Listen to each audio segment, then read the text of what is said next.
Hey guys, and welcome back for another tutorial. Today I'm going to be showing you how to make this really cute vinyl window zipper pouch. This is a great project bag or pencil case or even a makeup bag. All the measurements for this will be over at the blog post, which will be linked below, as well as the information icon, so you can head over there, cut out all your pieces, and meet me back here. So if you don't know where to get vinyl, then maybe you can find some vinyl around the house.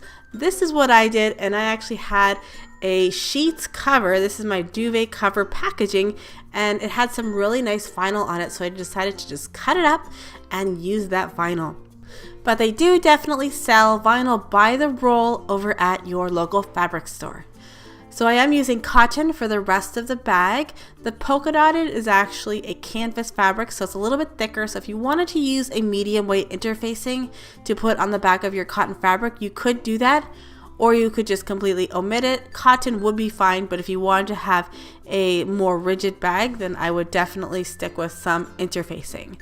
So the first thing we're going to do is start installing our zipper. So I do want the pretty fabric, which is my sewing fabric, to be the lining so that I can see it through the little window. So I'm putting my zipper with a zipper pull down on top of my polka dotted fabric, and then I put the other lining piece on top, making sure that they're right sides together and lining up the raw edges with that zipper.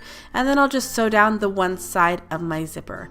After that, I'm going to flip it right sides out, and I'm just going to do a top stitch along the zipper teeth. It's about 1/8 of an inch away from that edge. So for this pouch, we will actually have the top of the zipper come down. So we're going to fold that down about 3/4 of an inch, and then we can start working on our window panel. We will have 4 strips of fabric, 2 to go at the top and 2 to go at the bottom. One is my outer fabric, which is my polka dot, and then I'm using a light pink for the lining.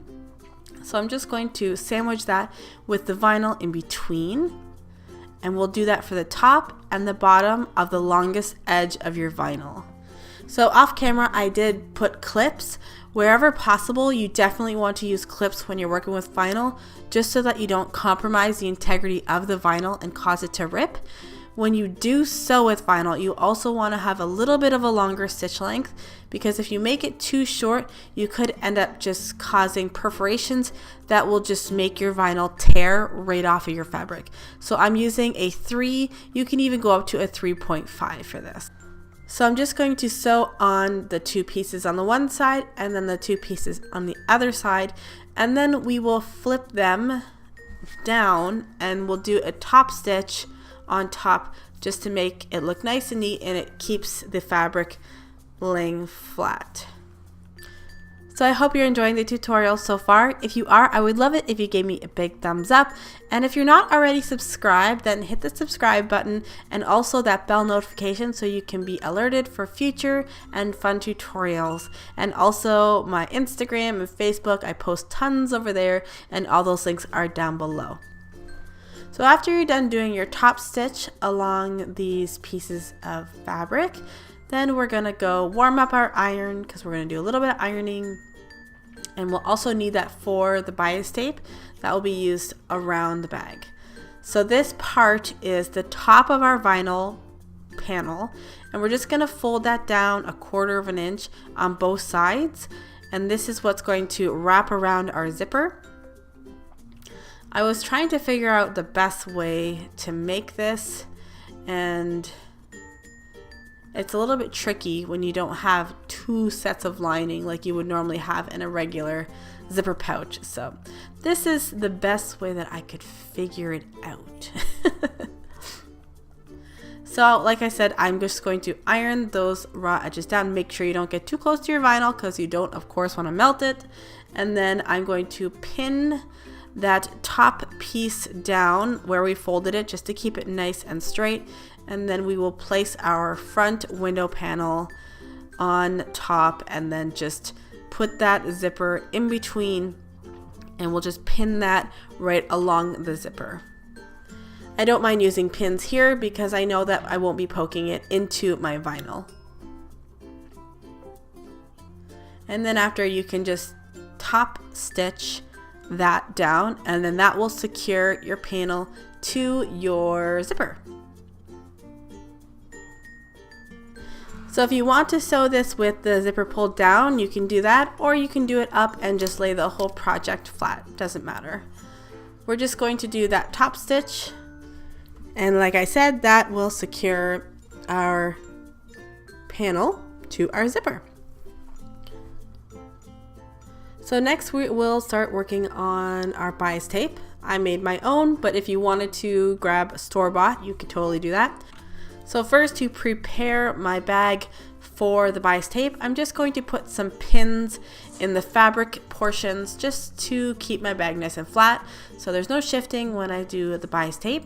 I cut off the excess zipper where the zipper stop was, but I left the zipper pull on just so that I don't accidentally rip it off, which can happen. And I'm just going to make sure my bias tape fits around. I made mine about 25 inches by 2.5, and then I fold it in half. So I'm going to line up the raw edges of the bias tape with the raw edges of my bag on the 3 sides, and I also folded down the short side about 1/2 inch just to hem the top of it. So I'm not an expert at bias tape or bias binding, that's for sure. So please don't judge. So no judging. But I do try. The main thing is that I'm really bad at mitering my corners. So this is how it's supposed to be done. I just haven't mastered it yet, if that makes sense. Ugh. Okay, so I'm gonna start to sew the one side where the zipper pull is, and before I go over the zipper pull, I'm going to push the zipper pull in so I don't cut it off, which I've also done. And I'm just going to sew down about 1/4 inch seam allowance, and then when I get to the corner, I'm going to kind of sew into the corner, and then I will come back out and then sew the rest of the way.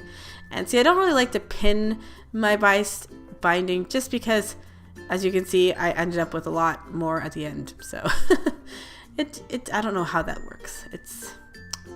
I don't know.